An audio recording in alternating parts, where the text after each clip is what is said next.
Dress codes exist in nearly all religions. In particular, the head covering of women has been a part of Christianity and Judaism for thousands of years. But it's the dress code of Muslim women that is attracting so much attention in the Western world today.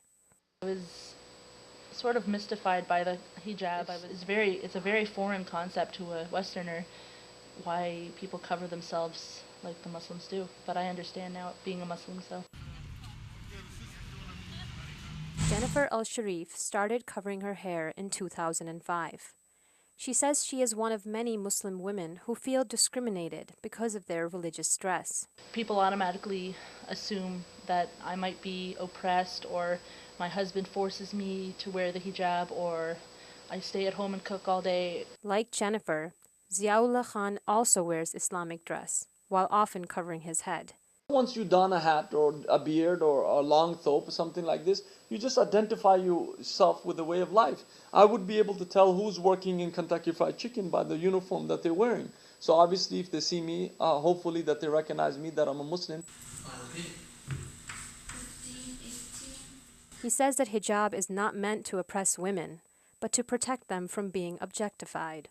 Definitely the Muslim woman, when she's covered, she's not submissive, she's not repressed, she's not oppressed. She is somebody who's actually going forward to say that I need to be dealt with as a human being and to talk to my brain rather than talking to my physical apparition. Even though Islam is not the first religion to have a dress code, Ziaullah says Muslim women are pinpointed because of the way the media portrays them. You will find that people will start looking and staring because all they've seen some pictures on the TV and now they see it in real life, so they get startled by that because they have not come in contact with Muslims and Islam, and all they've been told that we are dangerous people, that we blow up things, that we harm people. Father Gary Thorne also follows a dress code, wearing all black with a white collar to show his priesthood. On special occasions, Thorne covers his head with a cap, while donning a long black gown called a cassock. From the standpoint of the person wearing the clothing, it reminds the person, it reminds me who I am and whose I am, and it does make a difference in terms of how I might act, things I might say. Thorne says that head covering for women has its roots in biblical scriptures. Corinthians Book 2, verse 5 states that women should wear a veil while praying. The hair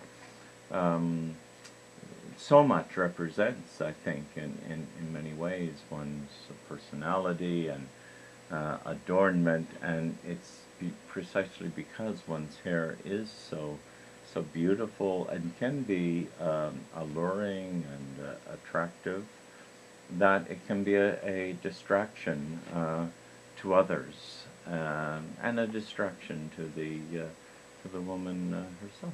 For Jennifer, the similarities between a Muslim woman's dress and that of a Christian woman's, especially a nun, are obvious. When they see someone covered who's a Muslim, they point it to oppression and ill treatment and politics, or, you know what I mean, poverty or anything like that. But with a nun, the nun is respected because she's dedicating her life to God. But unfortunately, what people don't see is that Muslim women are in the same site as the nuns, dedicating their lives to God because we believe in the same God. Rabbi Yehoshua Grunstein follows the Jewish dress code and covers his head similar to Muslim and Christian tradition. He says women are holier than men. The holier something is, the more it's protected and treasured. Grunstein says that in Judaism, women wear knee-length skirts and shirt sleeves to their elbows with loose clothing. Married women, like his wife Tila, hide their hair from the eyes of the public as a symbol of their marriage. I'd say in the Western society, that's a good thing, you know. Not everybody knows what a ring means, and rings are easily taken off. And another idea is that, do you like to save your hair for your husband? So something special for your relationship between you and your husband. Tila says she's been stereotyped as being religious, but never faced discrimination. Not so for Muslim women, who are targeted more than men, says Ibrahim Muhammad. You may have seen him. He's known as the Dog Father and sells hot dogs outside of Dalhousie University. I just love the fact that people know me to be a Muslim when they see me, you know, because sometimes people I've never met before will say Salam Alaikum. And I'll say to them, how do you know I was a Muslim? He said, how do I know? The way you are dressed. Ibrahim wears Islamic attire daily, but says no one has ever confronted him about it. I like to call the Muslim woman a frontline soldier because whenever there's problems with Islam, they like to go and attack the Muslim woman because they're the ones they can most identify right away. Because most of the guys are running around looking like Hugo Boss and Calvin Klein. Like Muslim women, men also have to wear loose-fitting, respectable clothes. Additionally, many men also keep a beard as part of their religious dress and cover their hair out of respect for God. We have to see that the male has to also be modest in his dress. The male has to be somebody that will not wear a speedo shorts and go swimming to say, well, yo, look at these women, they should be covered properly. Jewish men cover their heads for the same reason as Muslims, while focusing on modest clothing. Although not required to keep beards, men must keep their sideburns. Christianity does not have a dress code for the common man.